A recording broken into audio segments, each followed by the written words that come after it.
অনেক দিন পর আবার তোমাদের কাছে আমি রান্নার ভিডিও নিয়ে চলে এসেছি। আজকে একটু স্পেশাল চিকেন কষা বানিয়েছিলাম, তো সেটাই তোমাদের সাথে শেয়ার করব।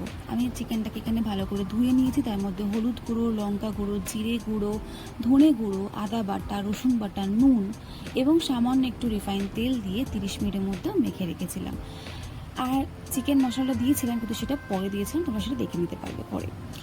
তো এখানে আমি ছোটো ছোটো করে আলু কেটে নিয়েছিলাম, একটু পেঁয়াজ কুচি নিয়েছিলাম, পেঁয়াজ পেস্ট করে নিয়েছিলাম আর টমেটো পেস্ট করে নিয়েছিলাম। এই রান্নাতে আপনারা আলু নাও দিতে পারেন, বাট আমি একটু আলু খেতে ভালোবাসি, তাই একটু আলু অ্যাড করে দিয়েছিলাম আর কি। তো প্রথমে আলুটাকে ভেজে নিয়েছিলাম, তারপরে হালকা পেঁয়াজ কুচিগুলোকে আমি ভাজতে দিয়েছিলাম, তার ওপর দিয়ে দিয়েছিলাম একটু হালকা সামান্য লঙ্কা বাটা, জাস্ট একটু পেস্ট করে নিয়েছিলাম, আর কিছুই না। তার উপরে আমি দিয়েছিলাম যেটা আমি পেঁয়াজটাকে কুচিয়ে মানে পেস্ট করে নিয়েছিলাম, সেটাকে পুরো দিয়ে দিয়েছিলাম। দিয়ে হালকা 2 মিনিটের মধ্যে একটু হালকা করে ফ্রাই করে নেওয়ার পর ওর উপরে দিয়ে দিয়েছিলাম টমেটো পেস্টটা। এটাকেও 2 মিনিট মানে ফ্রাই করতে হবে। ফ্রাই করার পর এখানে কিছুই না, চিকেনগুলোকে আমরা দিয়ে দেবো। চিকেনটাকে দিয়ে আমরা সুন্দর করে একটু একটু করে কষাবো, মিনিমাম 10 থেকে 15 মিনিট একটু হালকা ফ্লেমে কষাবো।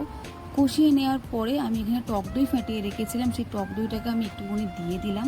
দিয়ে আবার এটাকে একটু ভালো করে কষাতে হবে, যতক্ষণ না একটু মনে হবে যে মশলাগুলো তেল ছেড়ে দিচ্ছে, ততক্ষণ একটু হালকা করে আপনি কষিয়ে যাবেন। কষানোর পরে একটু চাপা দিয়ে রাখবেন। চাপা দেওয়ার পর বেশ কিছুক্ষণ পর আমি আবার খুলেছিলাম, খোলার পর আবার একটু হালকা করে নাড়াচাড়া করে নিয়েছিলাম। তোমরা কিন্তু আমাকে শেয়ার করো যে তোমরা বাড়িতে কীভাবে চিকেন টিকেন রান্না করো। আমি এটা জাস্ট আমার মতো করে করেছিলাম। তো এখানে এবার বললাম চিকেন মশলাটা কীভাবে দিয়েছি সেটা তোমাকে দেখাবো। চিকেন মশলা না প্রায় আমি 2 প্যাকেটের মতো দিয়েছিলাম। আমার মাংস ছিলাম এখানে মোটামুটি 800 গ্রামের মতো। তো চিকেন মশলা আমি এখানে একটু বেশি অ্যাড করেছিলাম, এখানে অন্যান্য মশলাগুলো আমি একটু কম দিয়েছিলাম পরিমাণে। তো যাই হোক, চিকেন মশলা দেওয়ার পর আমি একটুখানি ভালো করে নেড়ে সেড়ে এখানে জল দিয়ে দিলাম। অ্যান্ড জল দেওয়ার আগে আমি আলু দিয়ে দিয়েছিলাম। দেন ভালো করে একটু নাড়াচাড়া করে আমি কিছুক্ষণের জন্য এটাকে চাপা দিয়েছিলাম, মিনিমাম 20 মিনিটের মতো। আর এদিকে আমি একটা কাঠখোলায় একটা মশলা ভেজে নিয়েছিলাম, সেটা হচ্ছে গোটা জিরে ছিল, তার মধ্যে 2টো শুকনো লঙ্কা ছিল, দারচিনি ছিল, লবঙ্গ ছিল, এলাচ ছিল। এটাকে ভেজে আমি সাইড করে রেখে দিয়েছিলাম। অ্যান্ড তারপরে আমি এবার চিকেনটা খুলে নাড়াচাড়া করে দেখে নিচ্ছিলাম যে আলুটা ঠিকঠাকভাবে সিদ্ধ হয়েছে কিনা। তো দেখলাম প্রপারভাবেই খুব সুন্দরভাবে সিদ্ধ হয়ে গেছে, আর গ্রেভিটাও একদম পারফেক্ট আছে। তো সেই সময় আমি এই ভাজা মশলাটাকে ঢেলে দিলাম। ভালো করে নাড়াচাড়া করে আমার কিন্তু চিকেন একদম রেডি।